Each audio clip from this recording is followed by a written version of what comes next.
اسی طرح مہمان نوازی کی ایک اور مثال حضرت مفتی محمد صادق صاحب بیان کرتے ہیں. کہتے ہیں مجھے یاد ہے ایک دفعہ میں لاہور سے قادیان آیا ہوا تھا، غالباً 1897 یا 1898 کا واقعہ ہوگا. مجھے حضرت صاحب نے مسجد مبارک میں بٹھایا، جو اس وقت ایک بہت چھوٹی سی جگہ تھی. بعد میں اس کی ایکسٹینشن ہوئی تو مسجد تھوڑی سی بڑی ہوئی تھی، اسے وسیع کیا گیا تھا. آپ نے فرمایا کہ آپ یہاں بیٹھیں، میں آپ کے لیے کھانا لاتا ہوں. یہ کہہ کر آپ اندر تشریف لے گئے. مفتی صاحب کہتے ہیں کہ میرا خیال تھا کہ آپ کسی خادم کے ہاتھ کھانا بھیج دیں گے، مگر چند منٹ کے بعد جب کھڑکی کھلی، مسجد اور آپ کے گھر کے درمیان میں دربار جو تھی اس میں کھڑکی تھی، چھوٹا دروازہ تھا کھڑکی کی طرح کا. تو کہتے ہیں میں کیا دیکھتا ہوں کہ حضرت مسیح موعود علیہ السلام خود اپنے ہاتھ میں کھانے کی تشریح یا ٹرے اٹھائے ہوئے میرے لیے کھانا لے کر آئے. مجھے دیکھ کر فرمایا کہ آپ کھانا کھائیں، میں ابھی پانی لے کر آتا ہوں. کہتے ہیں اس وقت بے اختیار رکت سے میرے آنسو نکل گئے کہ جب حضرت مسیح موعود علیہ السلام ہمارے مقتدا اور پیشوا ہو کر ہمارے لیے یہ خدمت بجا لاتے ہیں تو ہمیں آپس میں ایک دوسرے کی کس قدر خدمت کرنی چاہیے. یہ ایک اسوہ تھا.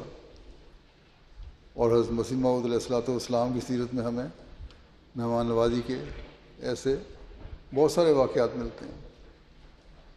آپ نے لوگوں کو ایک دفعہ فرمایا کہ میرا ہمیشہ یہ خیال رہتا ہے کہ کسی مہمان کو تکلیف نہ ہو، بلکہ اس کے لیے ہمیشہ تاکید کرتا ہوں کہ جہاں تک ہو سکے مہمانوں کو آرام دیا جائے. مہمان کا دل مثل آئینہ کے نازک ہوتا ہے اور ذرا سی ٹھیس لگنے سے دل ٹوٹ جاتا ہے. خدا نے فرمایا کہ بعض مہمان بہت جذباتی ہوتے ہیں، خاص طور پر جیسا کہ میں نے ابھی آسام کے لوگوں کی مثال دی. مختلف قوموں کے اپنے اپنے طریقے اور حالتیں ہوتی ہیں. بعض بہت جلد جذباتی ہو جاتے ہیں، غصے میں بھی آ جاتے ہیں. تو آپ نے فرمایا یہ نہ سمجھو کہ وہ جذباتی کیوں ہوئے اور غصے میں کیوں آئے.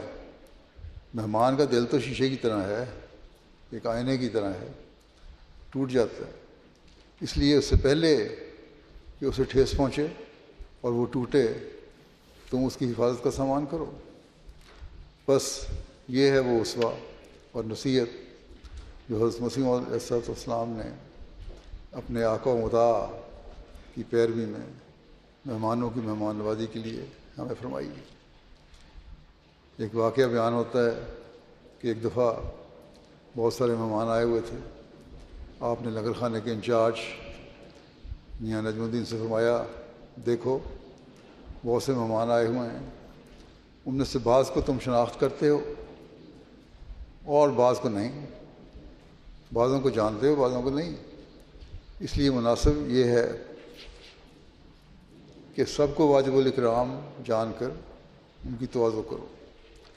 سب کی عزت و اکرام کرنا ضروری ہے.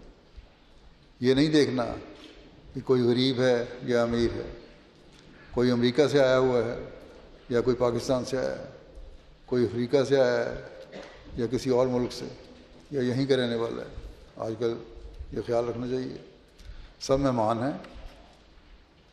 حضرت مسیح علیہ السلام کے بلانے پر جلسہ سننے کے لیے آئے ہوئے ہیں، اس لیے ان کا عزت اور اکرام کرنا، ان کی تواضع اور مہمان نوازی کرنا اور ان کی ضروریات کا خیال رکھنا ضروری ہے.